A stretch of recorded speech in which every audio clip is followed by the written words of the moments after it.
Hello student, I am Mrs. Harsha Zope from Praveen Patil Polytechnic, Bhayindar. Today we are going to start next part of our chapter 2. Learning outcomes of these videos are, after watching this video, you will be able to know about definition of software requirement specification, need of SRS, format of SRS, and characteristics of SRS. First, we will see definition of SRS. Software requirement specification, it is a kind of document which includes both definition and specification of requirement. It is required before coding. SRS, it will give complete description of a system going to be developed. SRS is a document that is created when detailed description of all aspects of the software to be built that must be specified before the project is to be commenced. Secondly, we will see need of SRS. There are some advantages of SRS that will clarify the need of SRS. SRS establishes an agreement between the client and supplier about the nature of software product. SRS can be used for validating the final product because software requirements are specified in SRS, and whether the final product meets these requirements or not, this can be tested using SRS. For producing high quality software, high quality SRS must be produced. High quality SRS reduces the cost of software development. Second is the format. Next topic is the format of SRS. Tracking the team's progress throughout the development activity, that will be a format of SRS.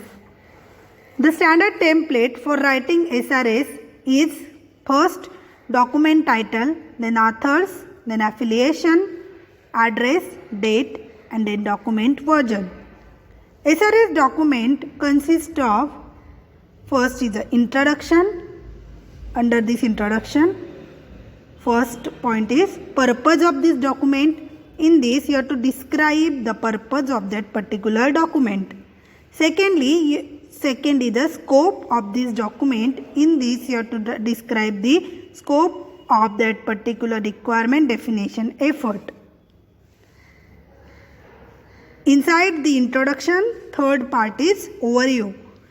It will provide a brief overview of the product defined as a result of the requirement elicitation process. In format of SRS, second point is general description. It describes general functionality of the product such as similar system information, user characteristics, user objective, general constraints placed on design team. Third point is functional requirement. This section lists the functional requirement in ranked order. A functional requirement describes the possible effects of a system, of a software system. In other words, what the system must accomplish. Each functional requirement should be specified as description, criticality, technical issue, cost and schedule, risk and dependencies with other requirement. Fourth point is interface requirement. This section describes how the software interface with other software product or user for input or output. Example of such interfaces include library routines, token streams, shared memory, data streams, and so on. Inside this interface requirement, first is user interface. User interface describes how this product interface with the user. First GUI, then CLI. GUI describe the graphical user interface if present. This section should include a set of screen dumps to illustrate user interface features. Second is CLI, that is a command line interface if present. For each command,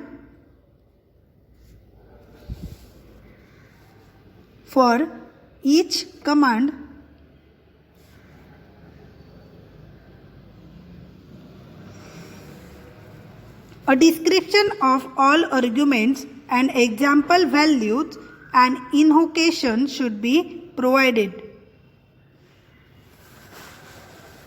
Next is the hardware interfaces. It will describe the interfaces with hardware devices. Then communication interfaces. It describes the network interfaces. Then software interfaces. It describes any remaining software interfaces not included above. Next is performance requirement.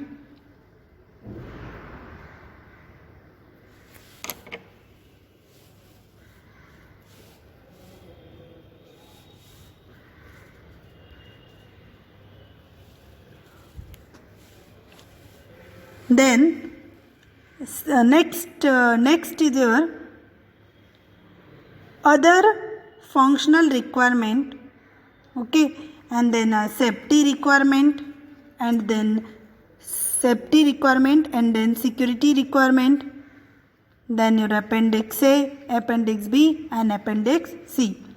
Inside other non-functional attributes, it will specify other particular non-functional attribute such as security, binary compatibility, reliability, maintainability, portability, and that's all.